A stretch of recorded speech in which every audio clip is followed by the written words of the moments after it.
Hello friends, welcome back to my new mini blog. তো আজকে আমি বানাবো বাড়িতে চাউমিন। তো দেখতে থাকো আমি কীভাবে চাউমিন বানাই। তো তার আগে আমি বসিয়ে ফেলেছি চা, কেন কি আমি সন্ধ্যা হয়ে গেছে। তো সন্ধ্যাবেলায় আমাদের বাড়িতে সবাই চা খায়।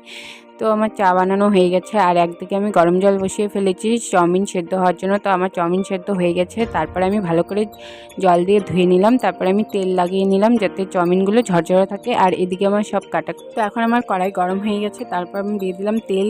তারপর আমি পেঁয়াজ লঙ্কা ভালো মতো ভেজে নিলাম। তারপর আমি বাঁধাকপি টমেটো একসাথে দিয়ে ভালো মতো ভেজে নিলাম। তারপর লবণ, স্বাদ পরিমাণ লবণ, লঙ্কার গুঁড়ো, মিট মশলা দিয়ে ভালো মতো নেড়ে নিলাম। তারপরে দিয়ে দিলাম সোয়া সস দিয়ে ভালো মতো নেড়ে।